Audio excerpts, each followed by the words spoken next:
We're organizing this seminar really on behalf of the steering committee of the standing group, of which one of the speakers, Antoaneta Dimitrova, is a member. And as we were discussing informally earlier, the standing group covers a very wide range of topics and approaches under the politics and governance and law of the EU. So this is a great opportunity for people within the standing group to showcase their work, and for members of the group also to learn about what each other are doing. Generally, we try to have work in progress, which can also benefit from feedback. So today's paper, and I'm going to read out the title because I think two different titles were circulated, is called "Do Reforms in Public Administration Increase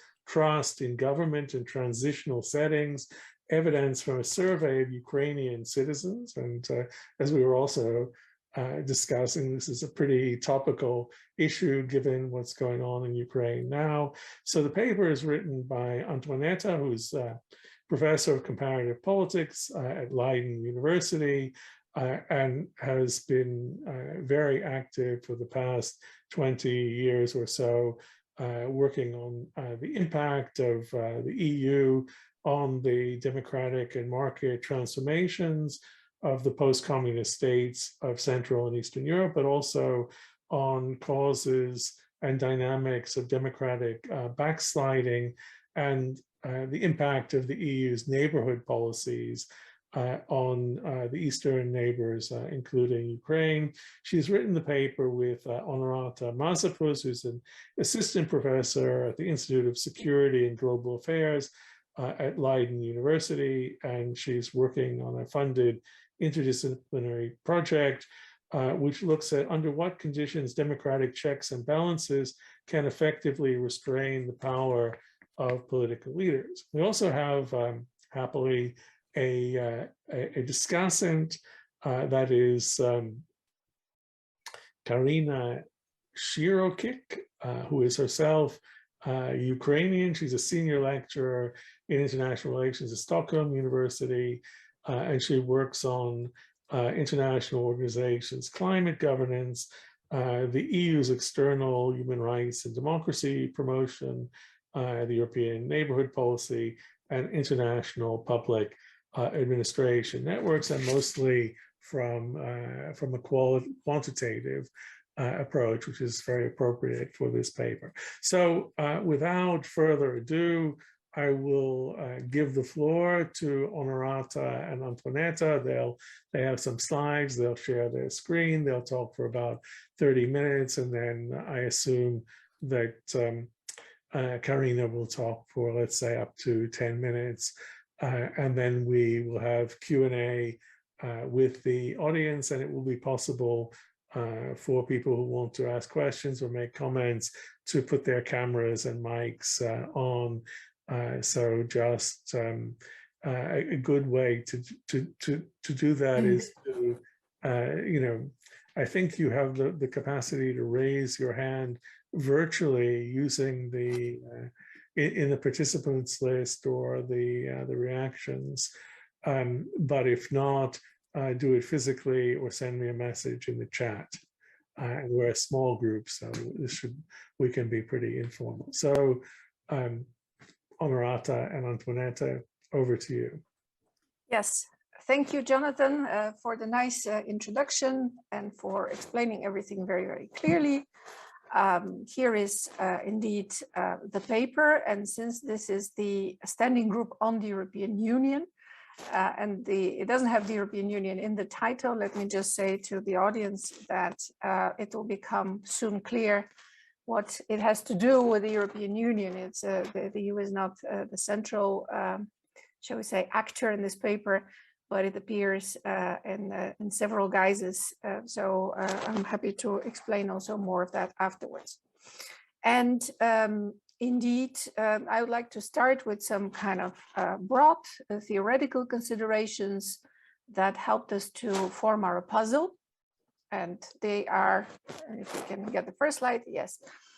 They refer to the relationship between public services, public goods, also could be a regulation, state institutions, and citizens' trust.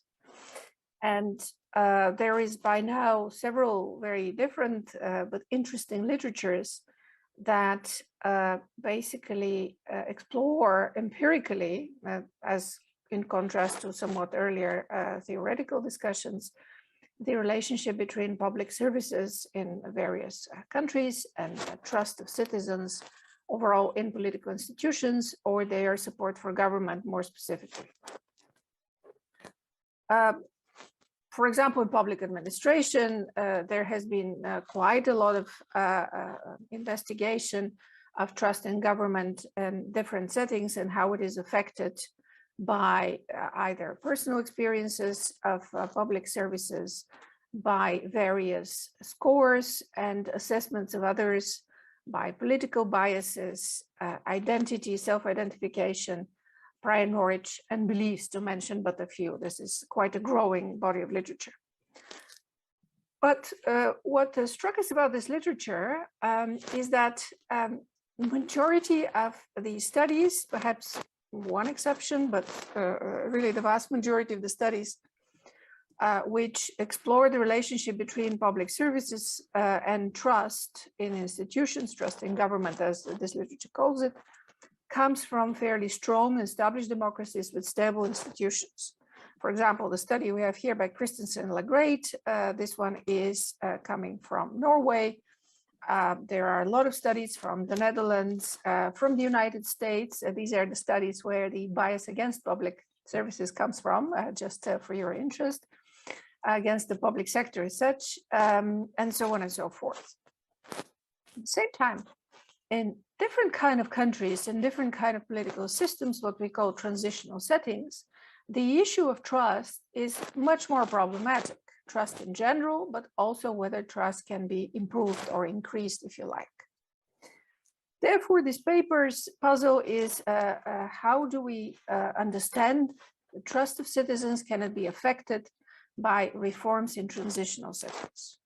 Transitions in general are the subject of another literature, transitions to democracy, which I've been part of, as Jonathan mentioned, for quite a while.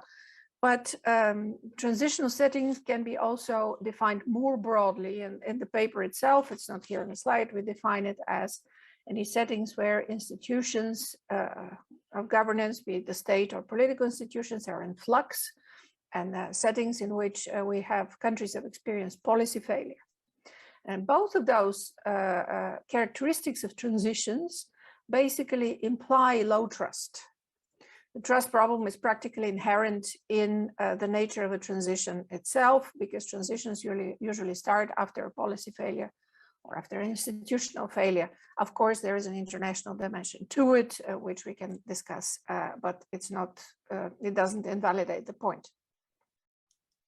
At the same time, there is another aspect why trust is important. When trust is low and reforms start, citizens also somehow have to be patient. They have to wait the outcome of these reforms, as has been noted for Central and Eastern European cases by authors in the early 90s. But a proxy for that, or let's say what politicians can get, is not necessarily increased trust, not very quickly. Trust is a slow category affected by many other things, but support for government is also crucial. Support for government and support for reforms are crucial for for transitional situation to improve. Now, citizens in transitional settings are particularly sensitive to reforms because institutions are in flux, which means also low performance of public services, low state capacity, which has been shown, for example, in the work of Jessica Fortin. And during transitions, this decline in state capacity, which has to do with the reorganization or perhaps the disintegration of some institutions with the replacement of others, think about authoritarian regimes that might actually lose have to lose the oppressive operators, many other cases, but also decline in public service provision, decline in welfare provision. This decline actually lowers the legitimacy, the support for further, can lower the support for further reforms, can make democracies in transition unstable. And therefore, this is one of the paradoxes of any transitional setting, that while capacity to provide services and administrative capacity decline, citizens need to support government engaged in reforms. Otherwise, basically nothing comes out of a transition if this is a transition to democracy. Additionally, in contrast to established democracies, citizens hear quite a lot about reforms and administrative reforms, because politicians in transitional settings talk about this quite a lot for obvious reasons. And last but not least, in cases where transitions are not from, as it was 20 plus years ago, communist regimes, but from the current type of regimes prevalent, for example, in Europe and Central Asia, which are patrimonial regimes, as discussed in a different literature, state capture and corruption are very strong features of those regimes, and citizens are engaged. They definitely have an opinion about state capture and corruption, and they're engaged with reforms that might limit those. So there are a number of factors that basically form our puzzle that say citizens might be very interested in reform, much more so than in transition and established settings, which is what this previous public administration literature tells us. Therefore, the paper is interdisciplinary. I won't spend too much time on that. On the one hand, the insights of those established democracies, on the other hand, public opinion, and studies in psychology, motivated reasoning that tell us what other factors might be affecting people's reasoning and assessment of something like reforms. We know from this literature people don't assess reforms directly. And of course, the paper also focuses on Ukraine as a country in transition, in different kinds of transition, as the country of data collection. And we'll tell you a little bit more about what kind of data. Now, why Ukraine? Ukraine is in some ways our least likely case for citizens to notice trust, because of its geopolitical tensions and of the way that all kinds of political, very sharp political conflict has played out in Ukraine for quite a long time. Our reference point in the paper is often 2014, when the last batch of reforms started under President Poroshenko, but of course, even before that, the Orange Revolution. Various points of time in Ukraine have been moments when there's been political confrontation over reforms. But we are talking here about public administration reforms, which are not always well noticed. And needless to say, Ukraine is a transitional settings in several aspects, which we can explain further later, is in the paper, but I think you can accept that. The real batch of reforms which we are interested in and which are relevant here, or let's say the first time when a true attempt at reform was made in Ukrainian public administration started after the changes in 2014, and most specifically from 2016 onwards. And this is one big connection and relevance of the European Union. These reforms have started and they continue with a substantial big involvement of the European Union in several possible ways. The European Union, actually together with the European Bank of Reconstruction and Development, have created something which they call new reform architecture in Ukraine, and they are substantially involved in financing reform support teams and in financing also specific teams of young Ukrainians that are part of the Ukrainian administration to support reform. So in contrast to, let's say, current geopolitical tensions, when we see mostly the US or specific countries involved with Ukraine and the tensions at the border with the Russian troops, when we talk about our topic of public administration reforms, the EU is a really big actor and very relevant actor with the support and the guidance that the EU provides. Last but not least, Ukraine is a country known to have been split between different politicized identities, not on the basis so much of language, but on the basis of self-identification with a path towards the EU or Russia. This has, of course, been changing since 2014, changed a lot. But nevertheless, this is still a salient, very important cleavage in Ukrainian society. And recent work of colleagues has talked about geopolitical identity being relevant also to internal issues in Ukraine. And we take this into account in our analysis. Now, Moving on to our aspects that we analyze theoretically, we analyze the aspects based on the well-known distinction that is sharp between input and output legitimacy. Aspects of reform which essentially mostly refer to output, although adding the very important and relevant work of Vivian Schmidt, we also analyze an aspect related to throughput, how actually certain processes take place. We do not focus on input for a number of reasons, for example, that a number of political studies have already done so.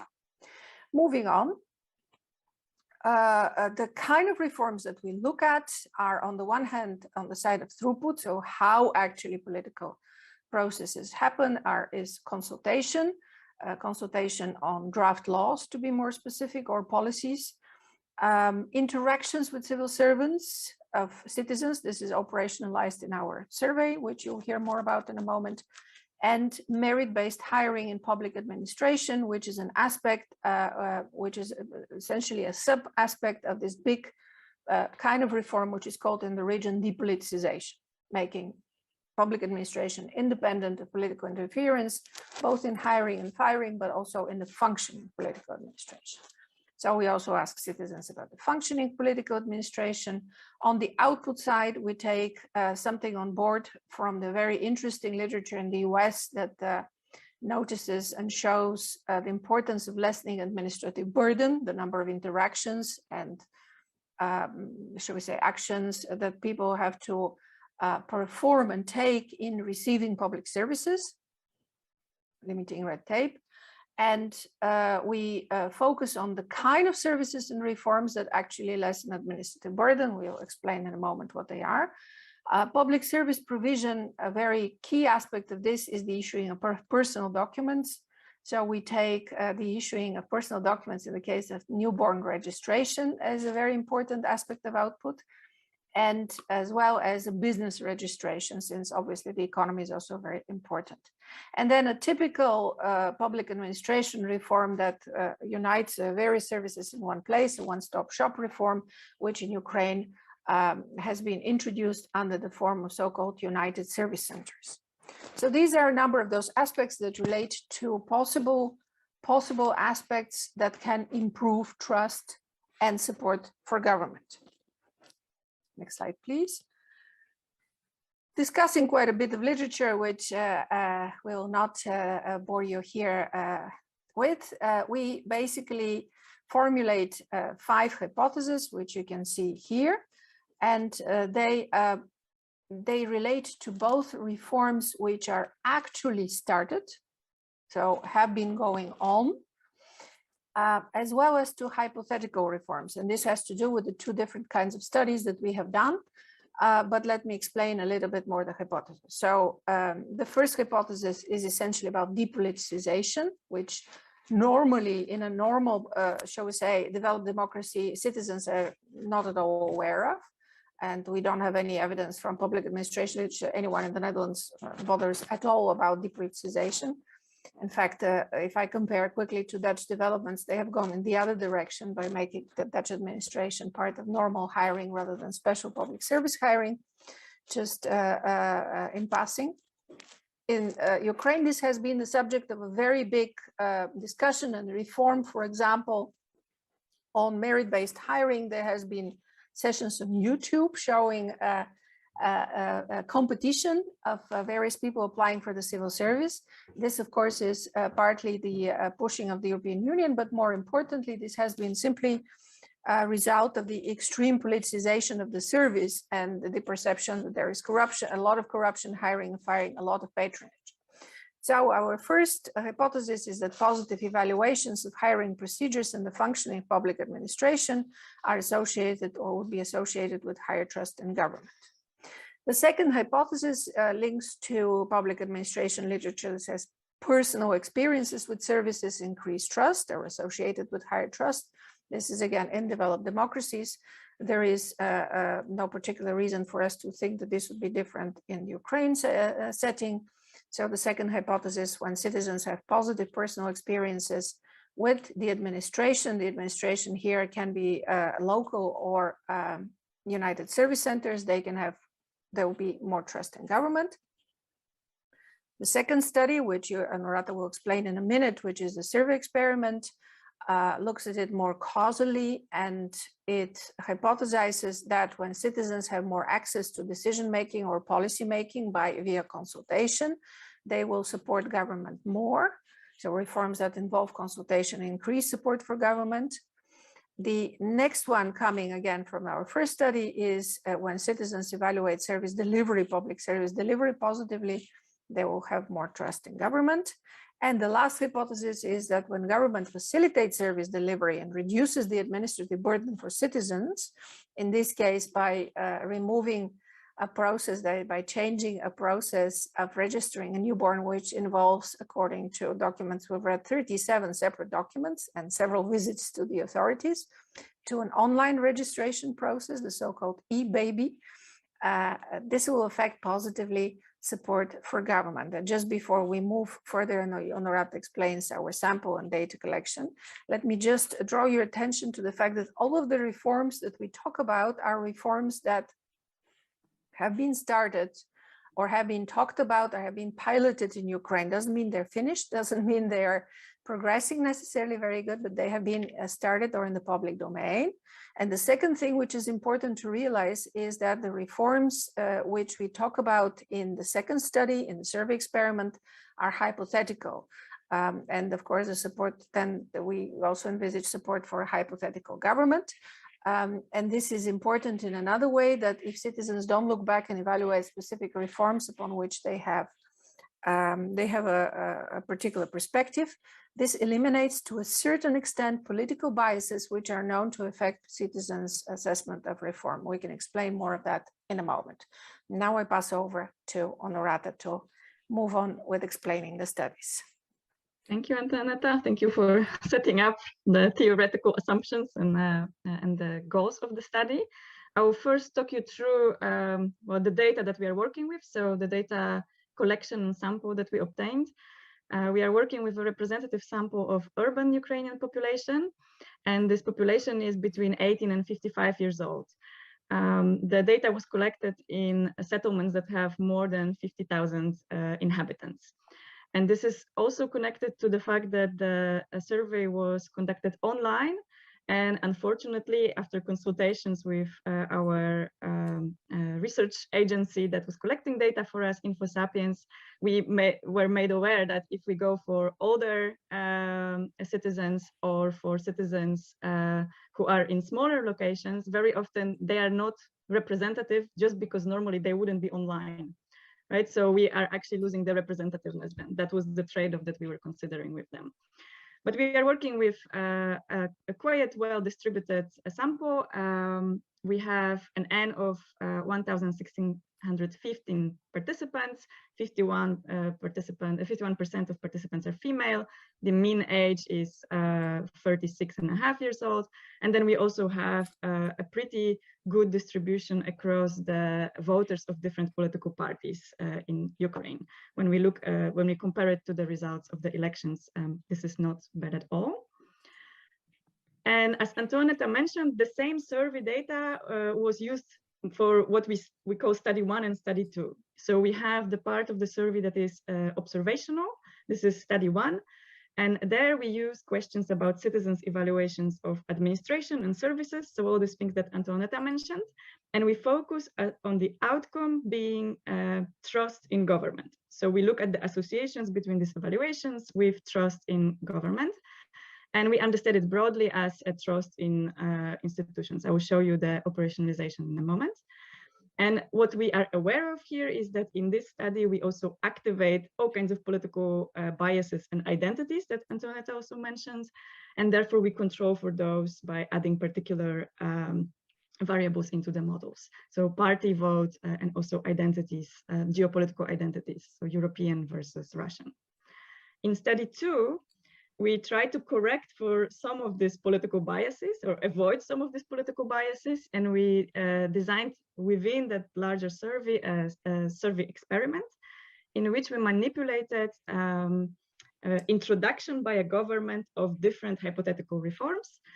But we used scenarios that were quite realistic. So this was not something that citizens of Ukraine could not imagine, because we based the scenarios on existing draft laws and pilots that we found are going on. And these reforms that we are manipulating in the scenarios relate to throughput. So we manipulate consultation with citizens as well as output. So here we have the registration of the newborn, registration of a new business. And differently than in study one, here our outcome variable is actually support for government. So we make this distinction here because we think that we cannot really manipulate trust in real authorities the same in an experiment as what we measure actually in our observational study one. So we ask about support for that hypothetical government's decision. And hopefully we eliminate some of the political biases through that. So I'll first talk you through the study one, so the observational part of our paper, and then I will go into the experimental study.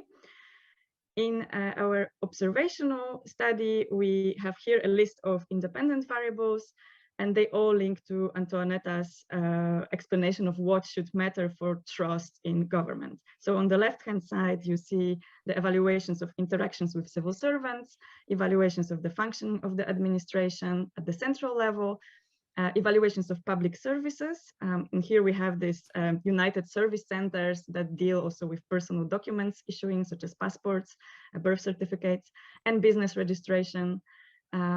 And we also account, as I said, for this, let's say, motivated reasoning related biases connected to identity, such as party identity measured through party vote and geopolitical identity measured through questions about identification either as European or as Russian. We also include some controls, general demographics, but for the sake of trying to find out what size of this effect are we talking about? So can public administration evaluations actually compare to any other effects that we would expect? We also add those more output-oriented public goods provision as variables, such as evaluations of infrastructure, job opportunities, and we also control for interest in politics. I'm not sure if this is necessary in the models, but this is how we present them in the paper now. On the dependent variable side, we have this trust in government, and it's operationalized through 3 questions about trust in the current president, current government, and parliament. They were highly correlated, so we created an index for trust in government as a whole at the national level. And these are the results. Some of them in line with our hypothesis, some a little bit more tricky. So I would just highlight here some of the things. I understand fully that seeing a table like that is not the most effective presentation of data, but unfortunately we didn't get further than this. And what you see here is that at the top, we have interactions with civil servants and public administration at the central level, so evaluation of hiring and functioning of public administration. And those 2 variables are having a significant positive association with trust in government. What is a bit surprising, and we will come back to that in a moment, is that the 3rd variable in the model, so documents, evaluation of document services and the United Service Centers, actually has a negative significant association with trust in government. So this was something that puzzled us, but I think we have maybe a suggestion how to interpret it. We will check with Karina whether this makes sense. We also found that job opportunities have consistently positive association with trust. And just by comparison, you see that the effect size is smaller of job opportunities, so evaluating them as positive than of public administration related variables. What is also interesting in this model, and I think actually you can see my cursor, right, when I move it, is here we have the identity variables, which are added to the 2nd model. So first interesting observation is that actually our effects are not being deleted when we account for the identity, geopolitical identity, which means that it's not just the divide, I am pro-European, so I trust the government, I am pro-Russian, so I do not trust the government. No, actually beyond that, we see still the effect of these evaluations of public administration. The second important thing is that we see the positive association between European identity being significant, but the association with Russian identity, although it is in the predicted direction, it's not significant. So we find that actually the most important thing here is the European identity. That's something that we need to look at. In terms of the other identities, so the party vote, we also looked at the voters of all the other parties against the voters for the current ruling party, so the servant of the people. And as we would expect, so I think this is also proof that we have reasonably real data, everybody who has voted for a different party than the current ruling party has less trust in government. So this is a bit of a reality check for us. Do we work with real data or not? And we think that we do work with real data. There are also these other variables that I mentioned, demographics in the model and political trust. And there is not much happening that is very surprising. So that was the observational part of our paper. And now I will focus on study 2. As we mentioned, this is this more hypothetical scenario of a reform. And I think the best is just to read you through one of the examples of vignettes that we used. And then I will explain how the study was set up. So imagine that you are in an experiment and you are reading this sort of text. You're exposed to this text. Public administration reform has many aspects and involves many choices. Imagine that in Ukraine, the government considers 2 different reforms. The first reform involves public consultation on draft laws. This means that before the parliament passes a law, people could learn what the new laws are about and express their opinion if the law affects them, their businesses, or city, or the whole country. The second reform involves transferring citizen services to electronic procedures and forms. There would be no need to go to different offices in person to register a newborn baby. With a single application, parents would be able to register the birth, establish the residence, and apply for benefits if the child is born in a large family. And now the manipulated part of the experiment starts, because we state that the government decided to adopt only one of these reforms. And this means that new laws will not be discussed by citizens, so consultation is not adopted, and citizens will be able to register a newborn electronically. So the second reform is adopted. Now we had, in the end, 8 versions of this story, because we manipulated everywhere the consultation. And we had versions of this vignette where we manipulated the registration of a newborn baby, and versions where we manipulated registration of a new business. So that was a slightly different version of the same concept, but about a new business registration.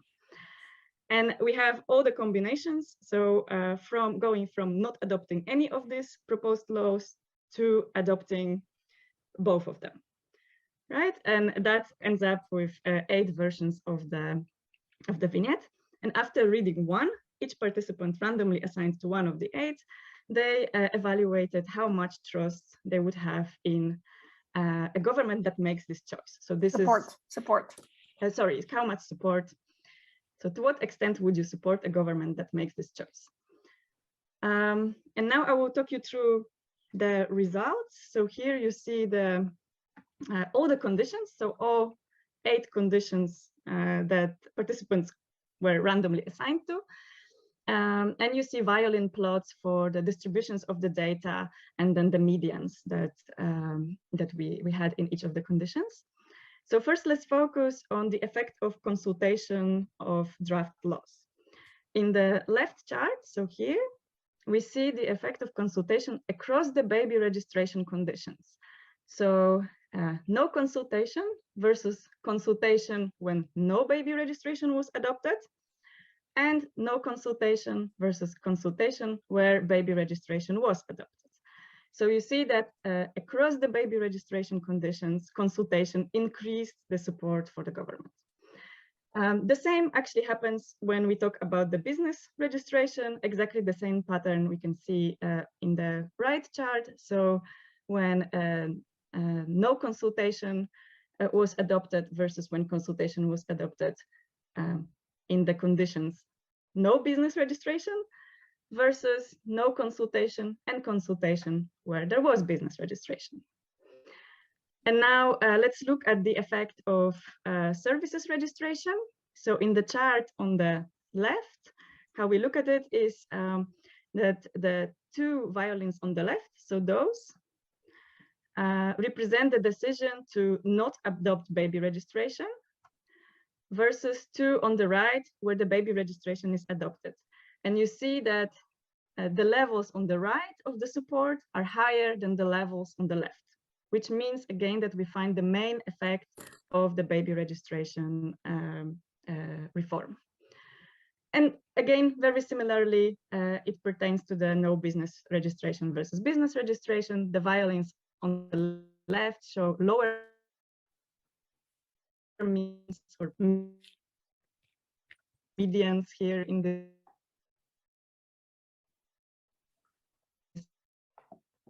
You're breaking up, Honorata. I think you've frozen. Yes, Honorata, can you hear us? And the violins on the right. Effects of Honorata, you're breaking up.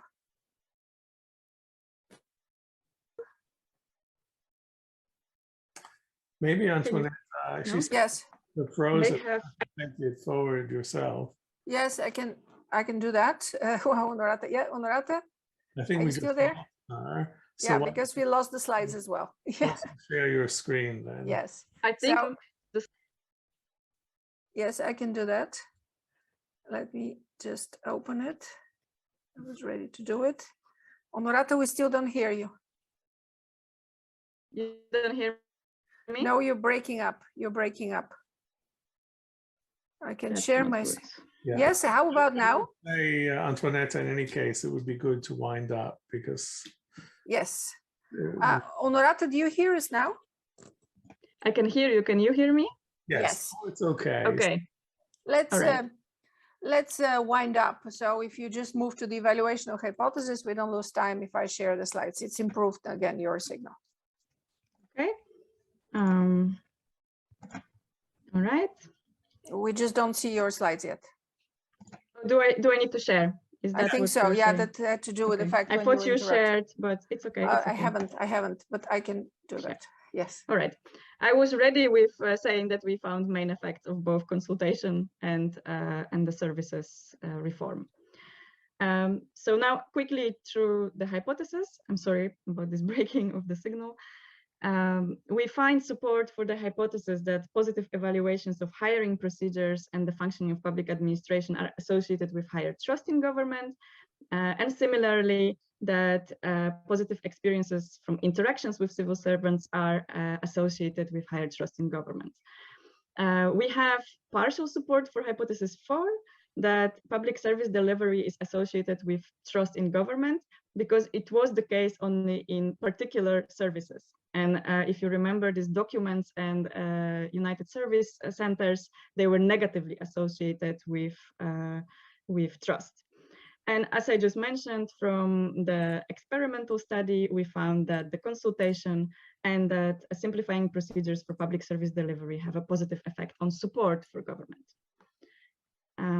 So this is the hypothesis evaluation. And then quickly the conclusions. Well, in general, we find that both improving input and throughput and output aspects of political system through reforms has potential to increase support for government. That positive evaluations of central public administration and interactions with civil servants are associated with trust in government. That European identity matters, but Russian identity not so much. We can discuss it further, though, also in relation to our sample. The effects of evaluations of public administration remain when accounting for party and geopolitical identities. So this is actually an interesting finding, because we know trust is low, identity is hard to vary. Therefore, perhaps investment in better public services is the way, actually, the most efficient way to increase both trust and support. And the counterintuitive finding that some specific evaluations like those of personal documents and USCs are associated with lower trust, we think that it is possibly connected to the political identity and the fact that they were actually initiated and perhaps even conducted to a large extent by the previous government, by President Poroshenko's party. Antoaneta, Yes. if you want to have the I'm last not word. going to, yeah, well, I'm not going to spend much time on it. We are indeed winding up. Perhaps just to highlight one thing in relation to Ukraine, geopolitics does play a role through those geopolitical identities, but not everything is about this divide, which in this time, of course, it might seem to be the case, but still, as Honorata said, you know, good policy making, improvement of public services can increase trust in government and can increase support for a specific government. And I'll leave it at that and give Karina and the questions the chance to continue. Thank you. So Karina, over to you. And maybe you can stop sharing also. Yes, Good. right now. Thank you, Jonathan, for passing the word to me. And thank you, Honorata and Antoaneta, for presenting your very interesting paper based on very exciting results collected in Ukraine. I enjoyed a lot reading your paper. I think it is very well written. It communicates very clearly your main idea and the results of your findings. And I absolutely like how you designed and executed the experiments. That's really interesting. And I think that it's a very nice example of survey experiments that you put together. But of course, having said all that, there are always ways to improve, clarify, and sell better, perhaps, a good work that you have already written, conducted yourselves.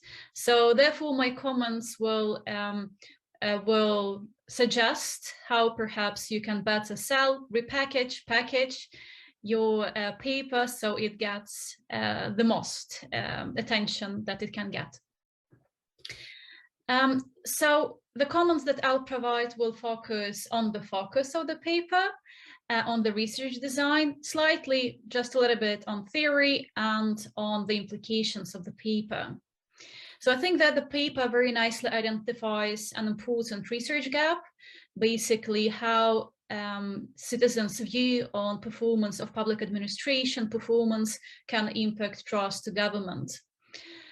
But then the immediate question that I had, which you actually answered in the presentation, but not that much in the paper, is why would we expect a different effect of performance of public administration in democracies and transitional states? So why we actually need to cover the gap in the research on public administration reforms in transitional states. So Antoaneta, you presented a few hints or a few answers to this question in your part of the presentation, but it was not that explicit in the paper itself. Perhaps that can be explicitly communicated. The same goes for the effects of input, throughput, and output legitimacy, or as you said, throughput and output parts that you deal with in the paper. So my question was the same, whether an intention to improve throughput and output legitimacy would be different in democratic countries and in transitional countries. Yeah, so basically answering these questions would place the paper in the context of the literature, but also point how the paper is different from other work, which is mostly concerned with public administration reforms and their effects in Western democracies or Western Europe. Then I was wondering about the case of Ukraine. So I had a few thoughts about the implications of you using the case of Ukraine.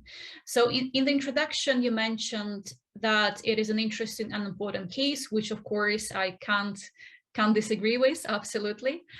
But then my question was, what about generalizability of your findings? Do you intend to generalize these implications of your study to all of the transitional states, or only to post-communist states, to which you refer continuously in the paper? You talk about literature that deals with post-communist states, So I was just wondering what would be the universe of cases.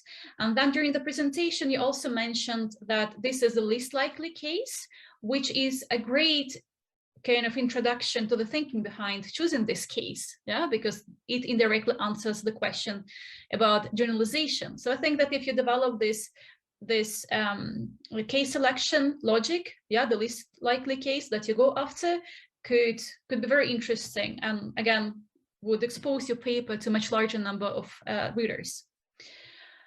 So, and I think that also the case of Ukraine is very interesting, because that's how the Ukrainian government in 2014 communicated the need of the police reform, right? So after the shootings on Maidan Square, it was explicitly stated by the representatives of the state that the police enjoyed very little support and trust among citizens, of course, logically due to the shootings and all of the things that the police was doing during the Euromaidan protests. So the government itself saw the reform, the police reform, as the way to overcome low trust, not only to police, but also state institutions, which I think that could be an interesting kind of punchline somewhere in the introduction, that, you know, that's also what states in transition believe themselves, yeah, which gives you an interesting angle in this case study. But continuing about the case selection, when you talk about the case of Ukraine, you frame it from the beginning as a transitional case without much justification of that. I agree with you that it is a transitional country, but perhaps you can make some references to other literature or some, I don't know, some reports by governments or EU or whatever that would support that statement. You also state in the paper, in different parts of the paper, and you also clarified on that during the presentation, that the reforms in Ukraine have started in 2014, or a new wave of reforms started in 2014, and they got more prominent in 2016. Which is totally true. I do agree, because that's when the medical reform started, right? So decentralization reform, etc., etc. But perhaps you can go a little bit in depth into this discussion in the paper to sell the case of Ukraine and show that there are actual reforms going on, that it's the EU that plays, of course, an important role, but also it is an international monetary fund that steered the reforms in the financial sector and the banking sector. That was also a big topic, right? And then decentralization reform, again supported by the EU and some member states. They played a very important role in this process, not only the EU, or I would say not the EU, but member states largely, with the expertise sharing. So a little bit more flesh on the bones when it comes to the discussion of the reform processes, and maybe a little bit more walking us through the history of reforms starting from 2014. And my general impression is that currently the paper is trying to address a number of literatures, which is interesting and makes sense. But I think that it could risk also to fall between chairs, because by addressing different literatures, the main ambition of the paper is lost in between. So I think that maybe you could think, how do you want to pitch the paper? Do you want the paper to be about Ukraine? Then my comments about history of reforms in Ukraine during the last 8 years would make sense. But if you look mostly into the reform trust link, maybe then it makes sense to make the paper a bit more theoretical. Yeah. So please take my comments on the depths of discussion about Ukraine with a pinch of salt, because it really depends how you want to pitch it, how you want to sell it. That's, of course, either way would make sense to me. There's great potential to develop it in either way. I think that I should come now to the research design, as I am running out of time, and I will rely on you, Jonathan, to raise the red flag for me and say that's enough. I would encourage you to wind up. Hopefully some of the audience has some questions also. Absolutely. And maybe you'll even get another round after they do. Absolutely. So now I will focus on the research design, because there I had a few comments that perhaps could help you avoid some critical points during the revision process of the paper.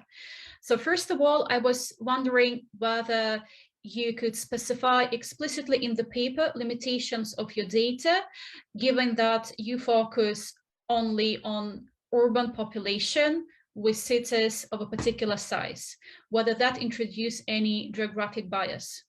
Yeah, we know that some regions have larger cities, industrial cities, there are more people, and perhaps those could be potentially overrepresented.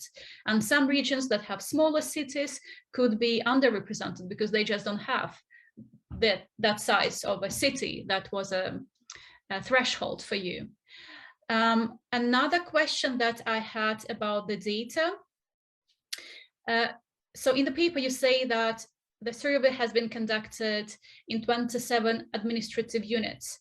But if I recall my geography classes correct, 27 means including Crimea and Sevastopol, because it's Kiev and Sevastopol that have the status of an administrative unit. So I could be wrong on that, but please double check it, because I'm not really sure. I think the 27 it's all together. And my quick Googling confirmed that thought. Then the last point that I want to make is on the experimental part of your research. Both experiments, or both topics that are brought up in the experiments, meaning people being asked an opinion about reforms and online services, they were a part of electoral campaign of Zelensky and his party. So they were, as I remember that pretty clearly, when choosing whom to support during the presidential elections in the Zelensky's party, one of the first sentences was about Narodovladya. It was about people's power, or kind of a referendum-like system of governance where draft laws will be discussed with the citizens. Yeah, so it was one of his major promises, or populistic tricks, if you like. Yeah, another trick was to say that we will simplify state services to one single application in your smartphone, and that was used. Держава в смартфоні. It was called a state in a cell phone or smartphone, that all your state services will be in one application. So I was thinking if you can develop a discussion around that, and whether you think that this could somehow impact your results, or maybe limit them in some way, because this could have been perceived by the respondents of your surveys as somehow linked to Zelensky's agenda. And if somebody would have said that, no, I don't support it, maybe because not necessarily they do not support digitalization of services, but because they didn't support Zelensky's agenda, if that makes any sense. I will stop right here, not to take any more time from the audience, but if we will have some time, I still have a few remaining comments. Otherwise, I'll share these comments with you by email. Once again, thank you for a brilliant paper. I enjoyed a lot reading it. Okay, thank you so much, Karina. My suggestion is that since you, the audience, have waited so patiently, that if there are questions that people want to pose immediately, that you do so, and then I'll give the authors a chance to respond also to the discussant. So I encourage people to put, this is now a good moment to put your cameras on, and you can let me know that you would like to speak, either by putting up a virtual hand, turning your camera on and waving at me, or sending a message in the chat. So can I ask, is there anybody who would like to pose a question. So I'm not seeing immediately. Oh, here's somebody who is coming on, and please introduce yourself also. Thank you very much. My name is Doris Widra, and I'm from the University of Salzburg in Austria.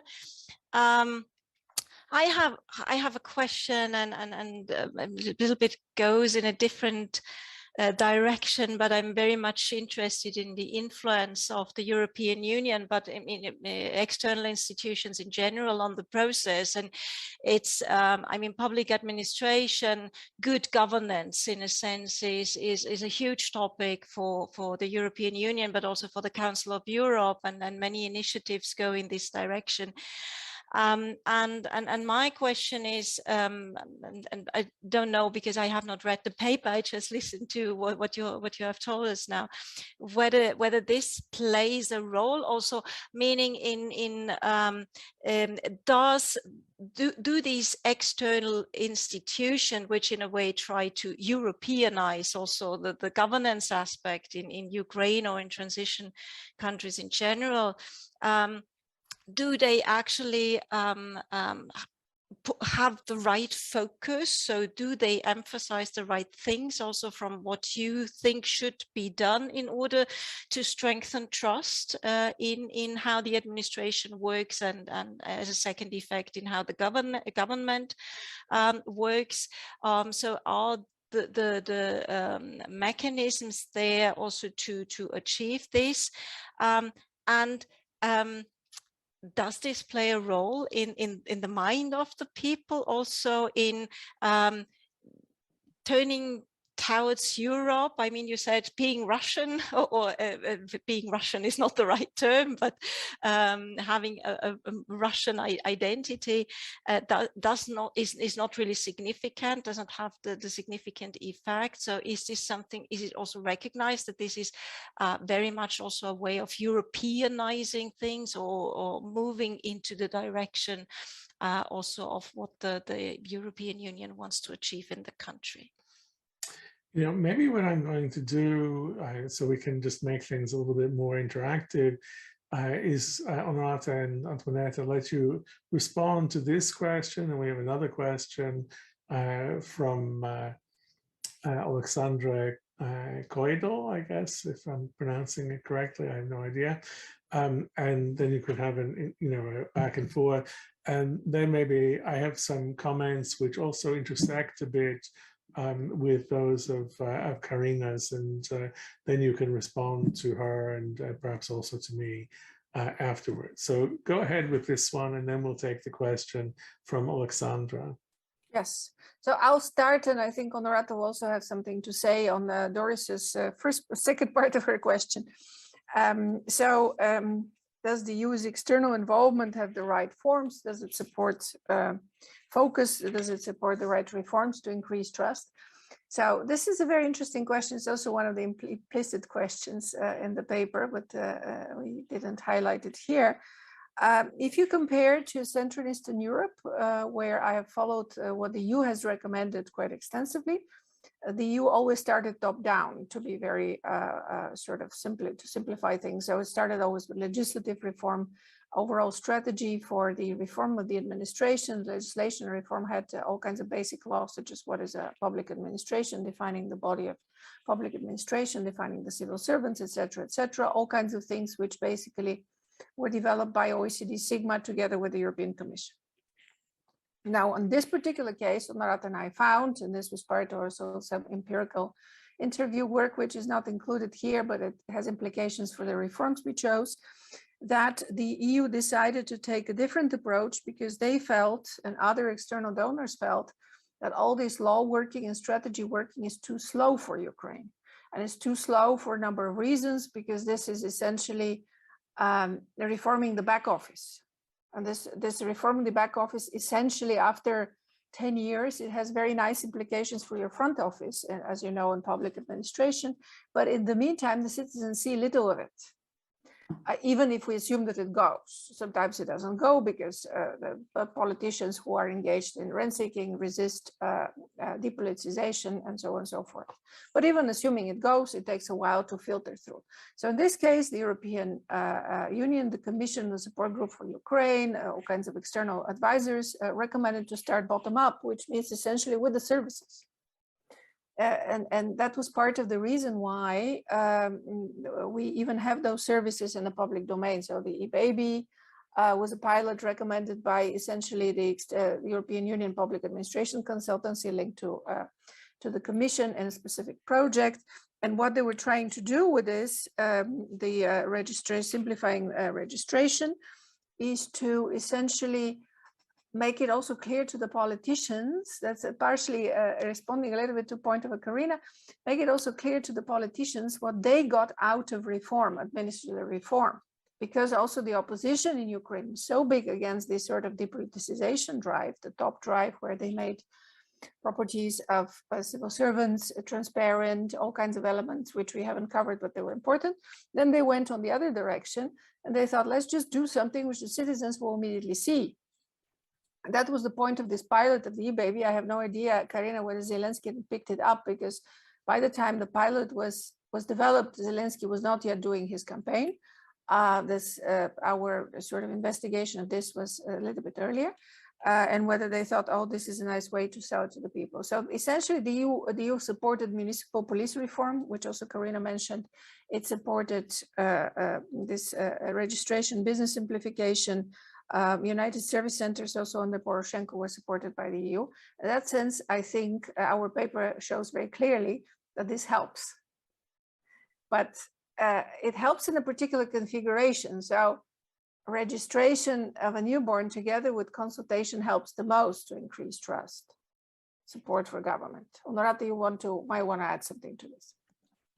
I think I would then maybe say something about the second point, about Exactly. the role of identity, and then whether these reforms are actually associated in the end with the EU.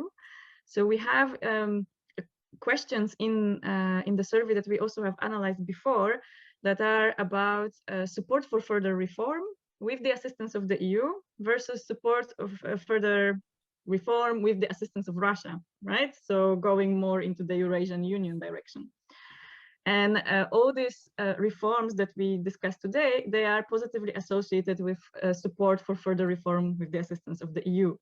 So by proxy, we see that they are actually seen as something that comes from this Europeanization drive, let's say, and not going towards Russia.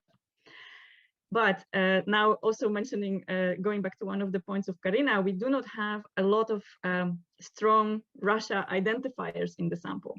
So our mean for Russian identity, which is formulated, do you identify yourself as Russian, and do you have pro-Russian views, something like that? We had 2 questions there to tap into that, is 2.9, so around 3. Whereas the European identity is 7. So it's really, and it's on a scale from 1 to 10. So you see that the means already tell you that the sample is very pro-European. On the other hand, when you think about how the public opinion also moved over the last years with having a conflict since 2014, military conflict with Russia, it has moved strongly towards Europe as well. So this divides that we knew from the previous literature, geopolitical divides, are no longer the same. So at least the proportions are not the same, right? So it might be that those who are pro-Russian are still expressing views that are aligning with the Eurasian Union kind of concept or path, but those people are now definitely in minority in Ukraine. That's also what we see from our sample. Yeah, I think I will stop here because we have another question. Yeah. And we can also continue this exchange after the meeting. So if you have any questions, please let us know. Yeah, so let me pass the floor to Alexandra. Good afternoon or good evening, everyone. First of all, congratulations on a very interesting research. I didn't have an opportunity to read the paper, so of course, please take my question with a pinch of salt if that is not, if you have discussed it. But so what struck me in your independent variables is that they don't feature the idea of accountability in them. So you talk about public service provision, like as a result of governance or throughput and so on. But when you read on trust to governments, theoretically, there's always a lot of discussion how government has to be responsive as a part of accountability elements. And I'm wondering whether that is, I mean, whether you've considered using this and dropped for some reason because it's hard to measure, or any other reasons why. Because actually I think it's a very practical, for me it's a practical question, because when you try to do policy recommendations, we always work with concepts like open government, where accountability is one of the milestones. And here basically you say just do a good service, hire people properly, and you get trust. So I'm just wondering, how would you connect this and what would be your recommendation? And maybe a second question also related to the idea where trust comes from is people being active in politics. Did you, I see you have interest in politics as a variable. Maybe you can tell a bit more about it, how you understood it or operationalized it, and to see whether the idea of engaging in, so you have like a hypothetical idea of consultation, which you can interpret as being politically active, but what about the people that you surveyed? Was there an opportunity to see whether they are politically active in their settings, in decision making or consultation, and whether that had any effect? So thanks a lot. Thank you, Alexandra. Shall I say something again first, Jonathan? Yes, please. Yes, I think, Alexandra, this is a very good question, and it has about two-part answer, and then maybe again Honorata can address the second part of your question. So the first part of this answer is that we find in general trust is a very big concept. So we're not claiming, what we are not claiming here, absolutely, theoretically speaking, is that only the things that we looked at increase trust. I think this is important because also there is evidence, for example, that improvement of public services, there was a very nice paper by White, improvement in public services also increase support for authoritarian governments.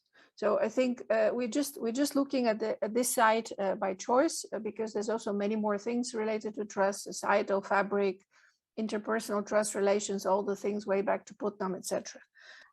In that sense, this is a choice. Another reason, another part of making this choice has to do with the type of political system that Ukraine is. So this whole story about, is it transitioning from communism? No, it isn't. Nowadays, it's transitioning from a patrimonial oligarch-based system, which is, of course, steeped in patronage. And what's the implications of this kind of patronage? There we refer to Douglas North and his limited access orders, which you are familiar with. And our assumption here, which is not explicated, but I think after your question, I'll make it explicit, is that accountability is a bit further down the line. Responsive government accountability is further down the line. A government that provides good services is more essential in transition from this kind of patronage system than accountable government, simply because accountability is typically one of those recommendations that can break your patronage system or destroy, let's say, rent seeking, which is all very nice, but actually very difficult to achieve. If it makes sense to you, I think in policy recommendation, you, any think tank, whoever has made those recommendations millions of times, and essentially they resist them and nothing changes. So perhaps this has also to do with the fact that my realization from a whole ton of policy literature, that this is one of the things that gets resisted, whereas public service provision gets changed. So maybe we can talk about, again, this is an implicit assumption which your questions force me to explicate. Honorata, would you like to add? Yeah, I think I would then go for, again, the second question. So about the political engagement, we don't have political participation questions, but you notice the interest in politics. And this was not associated with trust in government in our models, so there was no significant relation. What I can tell you is that on average, people were around 4. So that's a scale from 1 to 7 in their interest in politics. But we also measured the knowledge about politics, and that was knowledge about internal politics and external politics. And what is interesting again is that this self-reported interest in politics does not correlate with the knowledge about politics. So that you're interested doesn't mean that you know. Basically, that's the conclusion. Or that you say that you are interested, right? Yeah. Yeah, thanks a lot for the clarifications and the interesting discussion. Can I jump in with like a little follow-up question? Yes, a quick one. one. To Antoaneta's remarks, in a policy perspective, what you say is perhaps if there is a more policy emphasis on improving public service, so we sort of sidestep the whole accountability discussion, but maybe it will become like a side effect of that because, you know, you provide a service and you... Exactly. It's a bit of accountability through the back door. Yeah, because also, look, administrative burden is not only a burden because it's, you waste a lot of time going to institutions, etc. It always has a, how should I put it, a political or social dimension. That the US studies on administrative burden also stress that administrative burden affects disproportionately people who are excluded, or people who are poorer, or people who are less educated, and so on and so forth.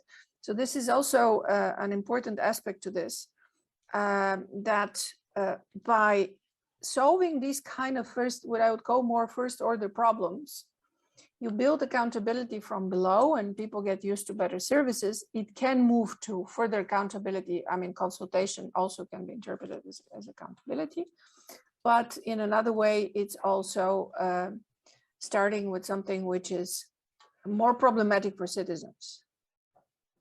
So as you can see also from our results, the slight variation is between baby and business. So in my personal opinion, this is because everybody can imagine having a baby and what a hassle it is to register it, whereas not everybody has a business, but I might be wrong. This is just an intuition. But these are things which affect people's lives way more directly. That's also why we focused on public administration, which sometimes political advice gets disregarded, but also Karina, the other good example, police, municipal policing. These are things which people experience every day. Therefore, improvement there gives you overall improvement. And of course, this means also you support government, which remains corrupt in some aspects as long as your services come. That could also be. I think it is a big discussion.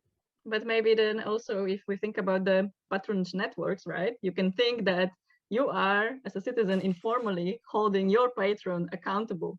So if the patron delivers to you, then it's all fine. If the patron doesn't deliver to you, but to others, then it's not fine. And if the delivery of services across the board, I think this is then, you know, kind of getting this accountability on a higher level than just patron-client relationship exchanges that we often think about, right? So yeah, I think the nicest formulation was that it's a backdoor to accountability. I think it's an interesting observation, and yeah, if you link it in your paper to the limited access order, then I'm sure it's a nice discussion. Yeah, we try, but we have so much literature there that sometimes, yeah, different people pick up on different aspects of the argument, and we don't have enough space to develop them all in one paper. So I think we have to choose. Also, what Karina says, you know, whether it's more paper about Ukraine or more paper on trust and public administration reform. Can I ask whether there's anyone else in the audience who would like to ask a question? We still have a little bit of time. Since I don't see some hands, maybe I can make some comments. They will link up a little bit, both to what has been said now and to Karina's comments, and then you can respond to each of them. And if there's still a little time, I give the floor back to Karina. So yeah, my comments are also you know, related to looking at this in a broader public administration governance perspective. Also because, as I mentioned in our pre-chat, I've been involved in doing a survey experiment on the relationship between public preferences for policy reform in a particular area and acceptance of decisions taken under those procedures. And that drew my attention to the fact that there's a big discussion going on as to what extent procedural reform can promote citizens' acceptance of policies and decisions independently of substantive preferences for policy outcomes. And most of the literature argues that, procedural fairness, understood as transparency and consultation of citizens or stakeholders, is nice, but and it does promote more acceptance, but where it clashes with citizens' substantive preferences on outcomes, then it doesn't move the needle enough. That is actually sort of not what we found in our study of pesticides, but that's the dominant finding. And the way you've set up your experiments does not really allow you to play off the two against each other. You can see by, comparing your charts that it does seem to be that the substantive preferences in favor of, simplifying the registration process for babies and businesses are popular in themselves, and then they're perhaps a bit more popular if you also have consultation there. But it is sort of worth thinking about where the priorities are. And in relation to the question we had just a moment ago, it's not completely obvious why participation as opposed to accountability, is a less problematic cell. I mean, they both fall into broadly speaking, the throughput side of the equation rather than the substance. The other comment that I had, and it also is relevant about thinking about how do we compare the situation in Ukraine with,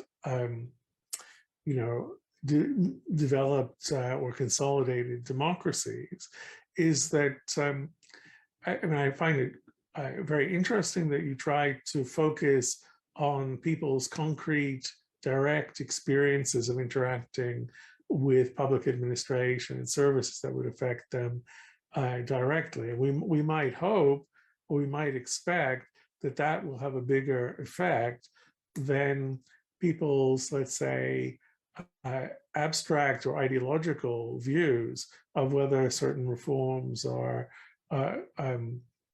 desirable or not. But in the study, in your results, I don't really see that distinction. Indeed, you seem to still have quite a high level of politicization of views of specific reforms.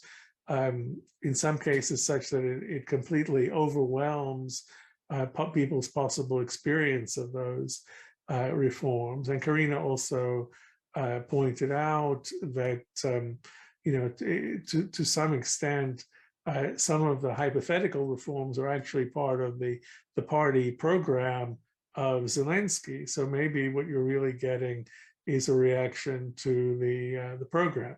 Now, of course, in a country like the United States, you would probably, today, party identification would swamp people's concrete experiences in many respects. So maybe it's not so dissimilar. We can ask whether the United States is still a consolidated functioning democracy or not. There's some more questions, but probably still more than Ukraine.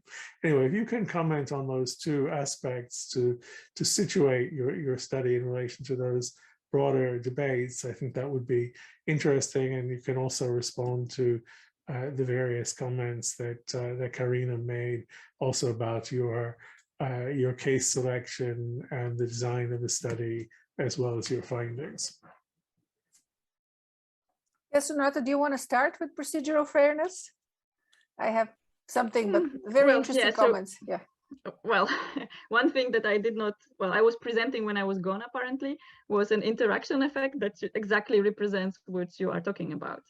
Okay. So, yes, in the study with the baby registration, what we found is that consultation has a larger effect when the baby service is also adopted.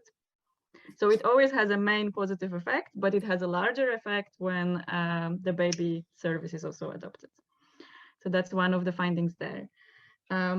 It's also not the first time that I'm finding the main effect of procedural fairness. So I'm not as distrustful as some, that in all the cases, all the possible combinations of output and throughput, output always wins. So I also have a paper with like data from 6 countries that shows that actually procedural fairness in terms of giving voice to citizens has an independent effect as well. So I'm a little bit less skeptical about this effect. And then maybe that paper, so can you send it to me? Okay. I will. No problem. But one thing that I think goes into both of your comments about, whether we actually have this kind of unbiased manipulation, because maybe everybody thought that this was Zelensky's idea. I think in the experiment we have a bit of a less of a problem because all the participants are randomly assigned to the conditions, right? So there are both supporters of Zelensky and non-supporters of Zelensky in each of the conditions. So we should be seeing this effect beyond this politicization, potential politicization and association of this reform with Zelensky himself. So I hope the fact that it was random assignment to conditions actually helps us with that. I was not aware that the reforms were so prominent in his campaign, to be honest. I'm only now learning that they were so close to what we described. But I don't think it invalidates completely the results. It's a point for discussion in potential limitations that I agree with, yeah. Yes, maybe I wanted to say something in response to Karina's comments, but also to you, Jonathan, but maybe Karina also wanted to respond to that. I don't know. I think, Jonathan, I fully agree with you that I think there's a very big discussion also in the EU context. It's a very interesting discussion about the difference between the substantive outcome and procedural fairness, because in the EU, as a political system, we've long assumed, following Sharp, that the delivery on the output side overcomes whatever weaknesses the EU has as a sort of aggregation on the input side, maybe not so much the throughput. I'm very curious what you found, Jonathan, on your other paper on the regulation that you were talking about. I think our results, yeah, exactly. The consultation comes in very interestingly with the other services, because the effects of consultation with the business is not so prominent. So I really I'm not quite sure what we can think of that, except for this kind of general observation of mine that not everybody has a business and not everybody has difficulties registering a business, whereas clearly way more people or their relatives have had difficulties registering a newborn. That makes sense. So maybe, Karina, I give you the floor just to react, and if there were other major points you wanted to make. And maybe before Karina acts, just to say thank you very much. And I find that your comments both sort of identify the weaknesses, but also you appreciate what we've done, and thank you for the careful reading. Thank you for a nice discussion so far. As for the question of some of the reforms been prominently featured in Zelensky's campaign, I mean, on the one hand, of course, that could be a source of bias, but on the other hand, how many people actually read the documents, right? I might be not representative in this case. But the other comments that I have, one comment related to a theory or theories that you used in your theory section. You had the short discussion with Alexandra a little bit earlier, But actually, I thought that the discussion of open access theory was slightly redundant, because you talked a lot about democracies, transition, autocracies, legitimacy, input, output, throughput, and then all of a sudden open access theory came.